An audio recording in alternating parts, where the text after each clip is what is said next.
ஆனால் நமது பாதுகாவலே அன்னை மரியாளை பார்க்கின்றோம். இந்த திருவருகை காலம் என்பது அன்னை மரியாளிடமிருந்துதான் முதலாக ஆரம்பமாகிறது. எவ்வளவோ பெண்மணிகள் மெசியாவுக்காக காத்து கொண்டிருந்தார்கள், இறைவன் எனது வயிற்றில் பிறப்பார் என்று.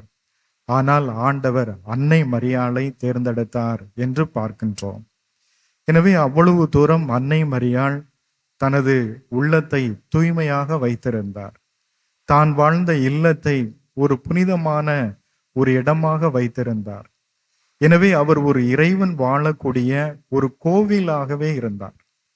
எனவேதான் சிறப்பான முறையில் ஆண்டவர் அன்னை மரியாளை தனது மெசியா என்ற மீட்பு திட்டத்திற்கு அவர் பயன்படுத்துகின்றார் என்று நாம் பார்க்கின்றோம். எனவே கபிரியேல் அதிதூதர் அன்னை மரியாளிடம் செல்கிறார். எல்லா மனிதர்களையும் ஆண்டவர் சந்திக்கிற போது ஆலயத்தில் சந்திக்கின்றார். இதைத்தான் பழைய ஏற்பாட்டிலும் புதிய ஏற்பாட்டிலும் நாம் பார்க்கின்றோம். எசாயா இறைவாக்கினர் ஆண்டவர் சந்திக்கிற போது ஆலயத்தில் சந்திக்கின்றார்.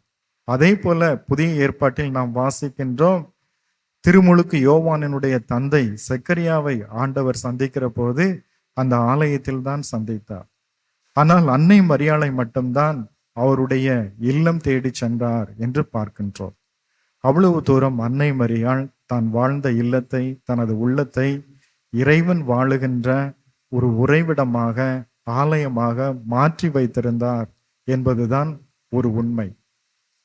எனவே அன்னை மரியாளை கபிரியேல் தூதர் சந்திக்கிற போது அவரை வாழ்த்துகிறார்.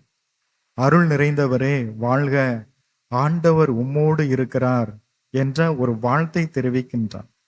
தெரிவித்துவிட்டு அவருக்கு ஒரு மிகப்பெரிய மீட்பு திட்டத்தை இறைவன் அதிதூதர் வழியாக கொடுக்கின்றார்.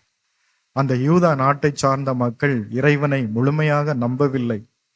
ஆனால் அன்னை மரியாள் இறைவனை முழுமையாக நம்பியதால் இறைவன் அவருக்கு ஒரு மிகப்பெரிய பேற்றினை வழங்கினார் என்று பார்க்கின்றோம். அது என்ன பேர் என்றால், இறைவனுக்கு தாயாக கூடிய ஒரு மிகப்பெரிய பேற்றினை அன்னை மரியாளுக்கு ஆண்டவர் தந்தார்.